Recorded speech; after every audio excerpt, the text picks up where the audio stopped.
What? You didn't like this week's episode of Rick and Morty? You must be a real stone cold Steve Austin. Doesn't make a lot of sense, but gotta stand by it. Whatever you say, Stone Cold Steve Austin. Welcome to Watch Rick and Morty, the weekly show where we take a look at some of the Easter eggs, important moments, and theories from the newest episode of Rick and Morty. You know what? I'm just gonna go left. No, okay, you're left. That's fine. Do you know what left is? Before we begin, we publish new videos every day, so be sure to subscribe for more great content. On this episode, we'll be taking a look at Season 3, Episode 9, The ABCs of Beth. Collapse the quantum tesseract. Dad, I don't care how you made it. I want to know if Tommy's still in there. Relax, Beth. If he is, we'll find him. Number 3, not time travel. By the way, that wasn't time travel. There were just a couple pizzas on the counter. I grabbed them. This throwaway line at the episode's end was a clever nod to the many comments made by both series creators Dan Harmon and Justin Roiland that Rick and Morty would not be heading down the slippery slope that is time travel narratives. Great Scott.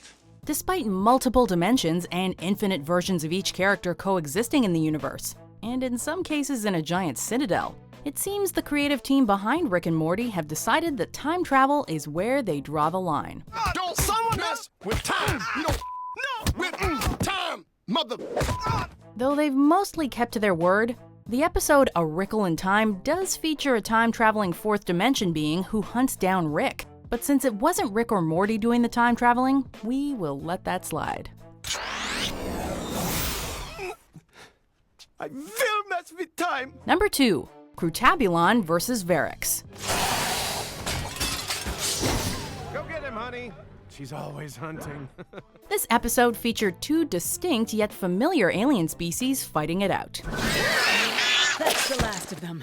While they share little to nothing in common with the behavior of xenomorphs or predators, the elongated heads of the Crutabulon, as well as the mandibled Barracks, are clearly somewhat inspired by these iconic movie monsters. You're one ugly motherfucker. The three breasts of Kiara, the Crutabulon warrior priestess, is also a nod to the famous moment in Total Recall. Though Jerry shares a little too much information with regards to Crutabulon biology, especially considering he's talking to his kids. Gross. I'm sure you noticed what she has 3 of, but guess what she has 2 of?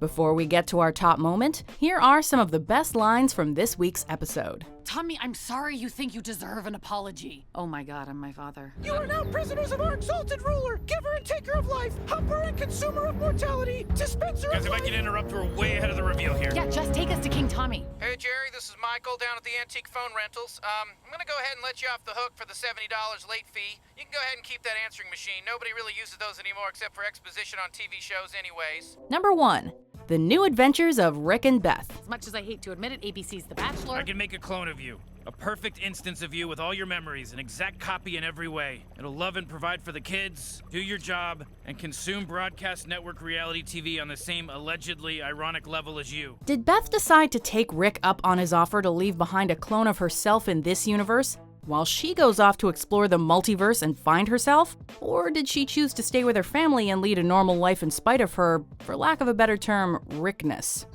Oh my God, I'm my father.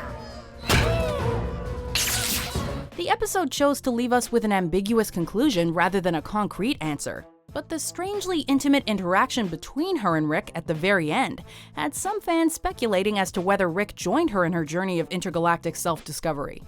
For one thing, how many times have you heard the real Rick say, "I love you"?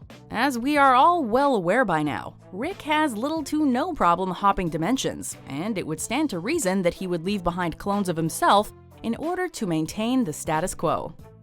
All we know for sure is Beth has a lot of issues. He gave me this. He gave you his finger. Well, what happened is... It's okay. It doesn't matter. Do you agree with our picks? Check out these other great clips from WatchMojo and subscribe for new videos every day.